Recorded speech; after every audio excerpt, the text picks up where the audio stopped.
E essa é a aula 3 de assimetria craniana, onde a gente vai focar nos aspectos clínicos, as classificações principalmente da plagiocefalia, que é a assimetria que tem maior quantidade de estudos, e também as principais intervenções que se tem aí com maiores níveis de evidência científica atual. Essa aula está realmente espetacular.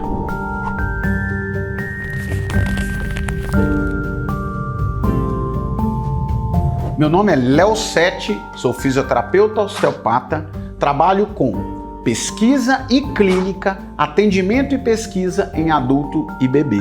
E vou guiá-los por essa terceira aula de assimetria craniana. Antes dessa aula, se você não é inscrito ainda no canal, não deixe de se inscrever e ativar as notificações para que você não possa perder nenhum conteúdo.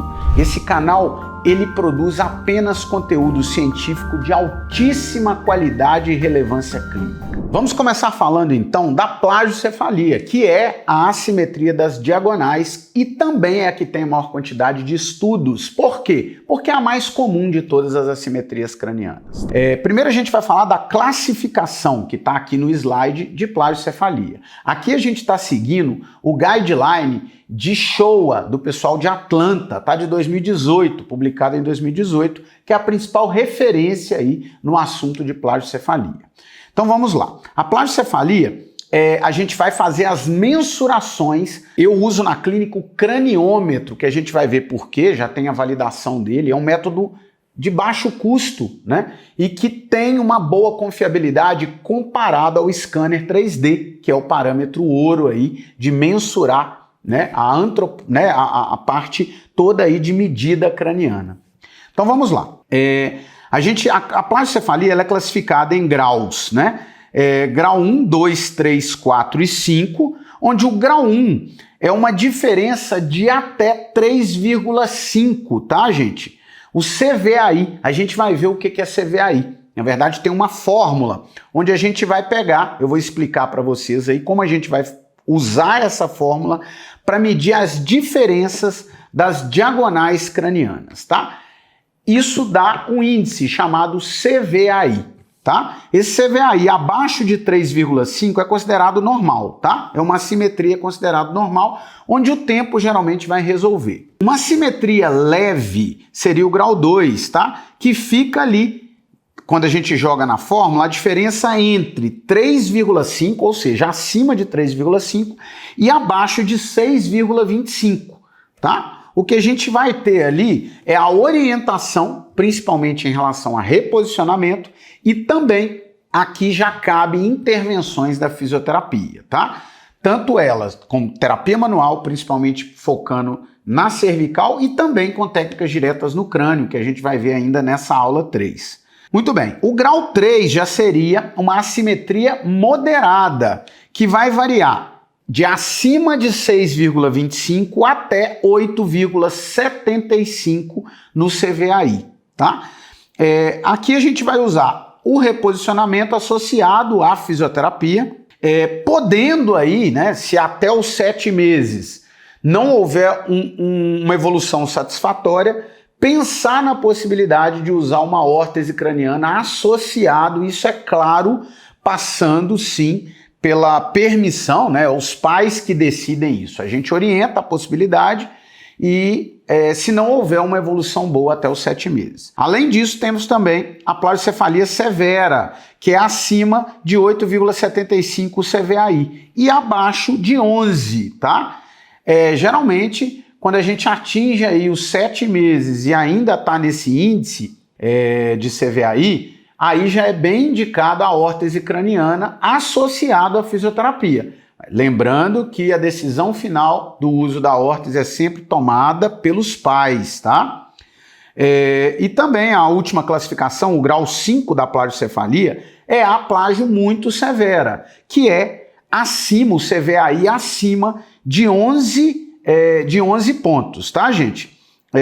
As duas últimas, a severa e a muito severa, a gente tem um comprometimento de vários quadrantes. Se a gente for dividir o crânio em 4 quadrantes, né, por uma reta longitudinal e uma reta transversal, A gente vai ter na plagiocefalia severa e muito severa um comprometimento de vários quadrantes, até dos 4 quadrantes na plagiocefalia muito severa. Então eu vou ter uma assimetria, inclusive facial, visível, tá? E é importante na clínica a gente fotografar, para a gente ter isso aí como parâmetro. Além das medições com o craniômetro, também o parâmetro de fotografia. Lembrando que se eu vou usar o parâmetro de fotografia, eu tenho que sempre posicionar a câmera e bater as fotos com o mesmo parâmetro, tá? Então, tanto da avaliação quanto das sessões subsequentes, ok? Muito bem. Então, essa classificação foi proposta, né? O pessoal de Atlanta, tá? De Showa, do Guideline de 2018, ok? E agora a gente vai ver um pouquinho de estudos que mostram a confiabilidade do craniômetro. E esse foi um estudo publicado agora em 2023, que validou a fita, tá? A fita junto com o craniômetro, o posicionamento da fita que vem no craniômetro da Mimos, tá? Então vem uma fita que a gente vai posicionar ela no bebê e vai fazer as medições de acordo com... foi validado, inclusive, os pontos certinhos de fazer essa medição, assim como a colocação da fita. E foi comparado à escanometria 3D. Eles compararam o craniômetro junto com a fita e teve uma boa confiabilidade comparado à escanometria 3D. E aí a gente vai fazer as seguintes mensurações. O diâmetro antero-posterior, onde a gente vai posicionar logo acima da sobrancelha dos bebês aqui, na região da sutura metópica, até a proeminência do osso occipital, tá? A protuberância occipital externa. E aqui a gente vai fazer, como está aqui no slide, a medição do diâmetro antero-posterior. E aí a gente vai ter também o diâmetro látero-lateral, que a gente vai pegar na região do tragus da orelha, principalmente a região mais larga do crânio, tá?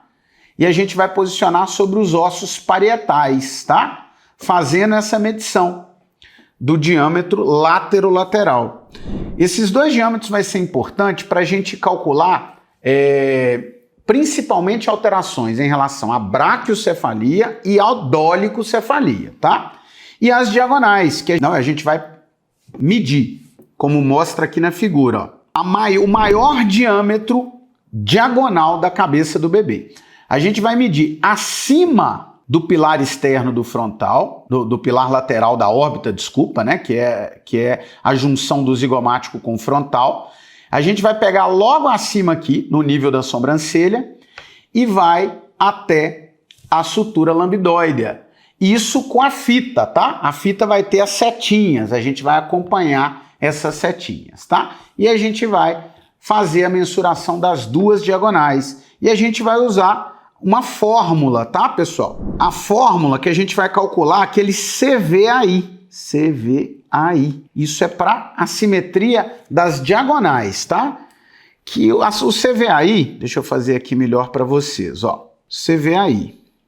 A gente vai jogar nessa fórmula, CVAI, que é o quê?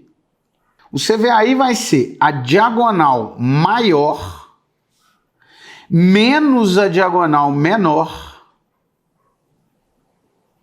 dividido pela diagonal maior novamente, vezes 100.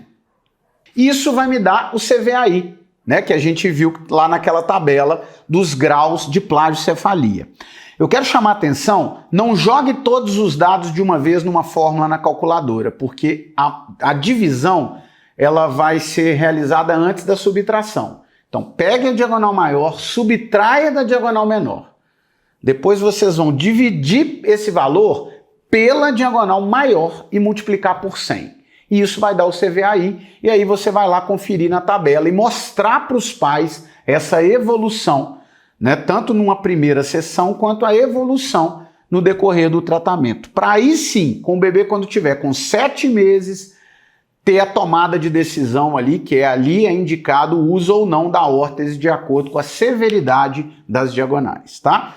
E assim, então, a gente viu com esse artigo aqui, esse artigo mostrou uma boa confiabilidade do craniômetro, tá? Da craniometria para medir aí tanto o diâmetro antero-posterior e látero-lateral, né, quanto as diagonais, e assim a gente detectar as assimetrias e também fazer o controle e evolução clínico, ok? E aí as evidências de tratamento das assimetrias cranianas. Mas antes de falar dessas evidências, eu vou pedir para vocês não deixarem de dar o like pra gente, para que esse vídeo possa chegar a mais profissionais.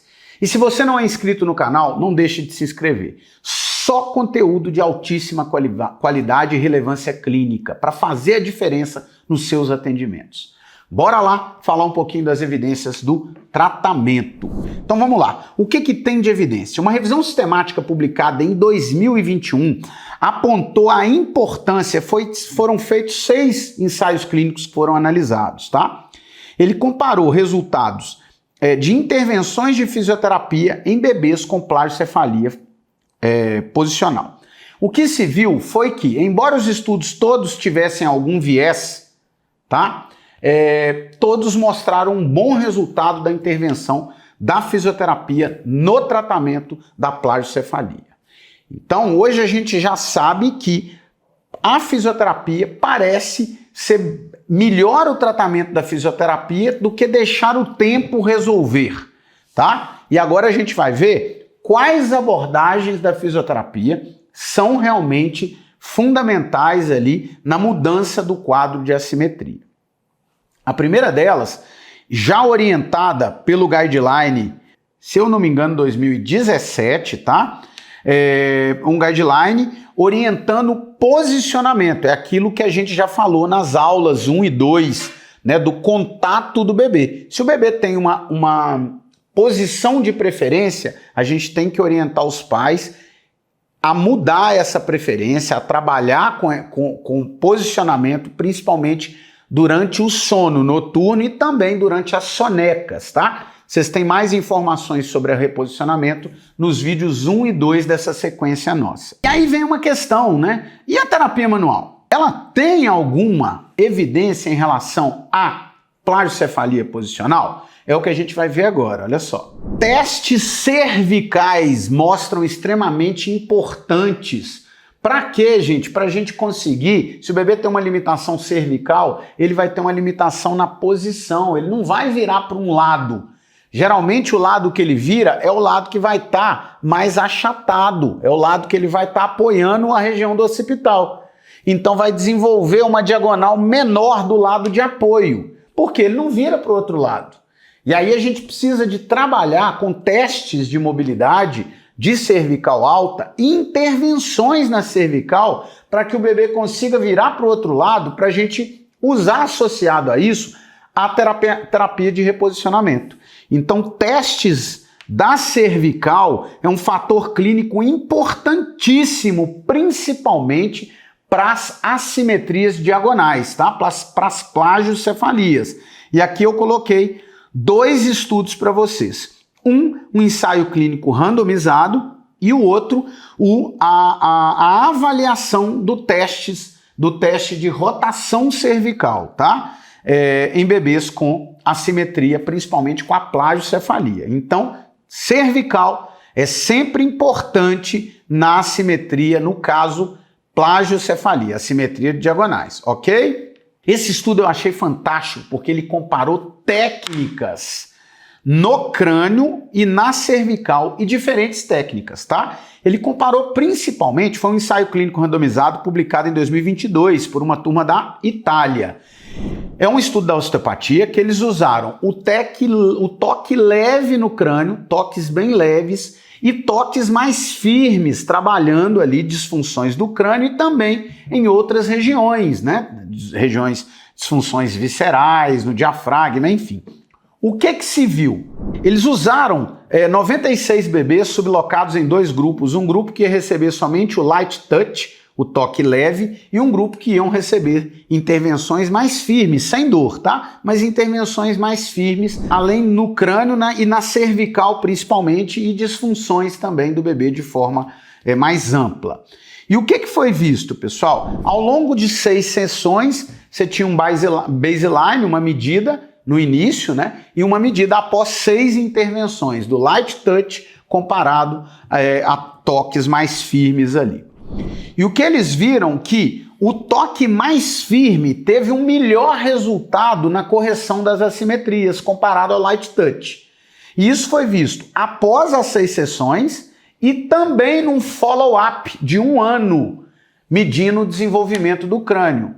Então, o que nos mostra é que intervenções sem dor, mas mais firme ali no crânio, podem ser inclusive mais eficientes, tá? E esse pessoal também usou também intervenções na cervical ali nos 2 grupos, com light touch e intervenções mais firmes também.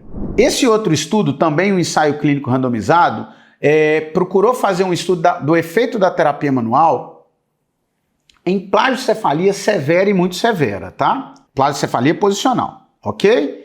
E aí o que eles viram foi principalmente plagiocefalia severa, tá? E o que eles viram? Que foi usado 2 grupos, um grupo foi só terapia com capacete e orientações de reposicionamento. O outro grupo foi capacete, posicionamento e terapia manual. E o que eles viram? O grupo que recebeu a terapia manual como efeito adicional teve um ganho maior em termos de melhora da assimetria, mais rápido.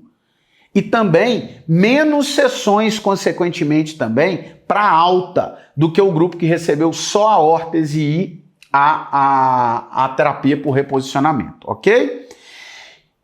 Foram realizadas as técnicas de terapia manual na SEB, na sincondrose esfenobasilar, né, uma mão aqui no esfenoide e a outra no occipital, técnicas também na região da cervical alta e técnicas usando uma mão no crânio e a outra no sacro do bebê, trabalhando toda a tensão do eixo dural, tá? Essas foram a técnica do grupo que recebeu a terapia manual como efeito adicional, as orientações e a órtese, ok?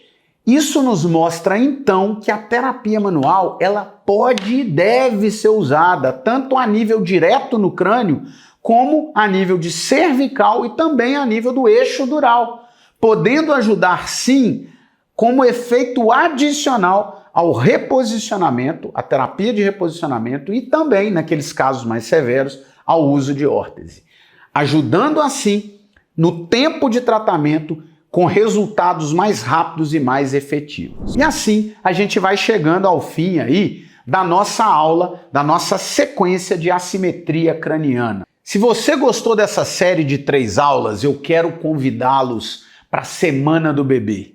Dia 27, 28 e 29 de junho, teremos 3 aulas completamente gratuitas aqui nesse canal, gente. Somente com conteúdos para a clínica de pediatria. Se você atende bebê ou quer começar a atender bebês, não fique de fora dessa. Clique no link abaixo e esse link vai te levar para um grupo seleto, onde a gente vai colocar todas as informações dessas aulas gratuitas ao vivo aqui nesse canal. Então clique nesse link abaixo e nos encontramos na Semana do Bebê.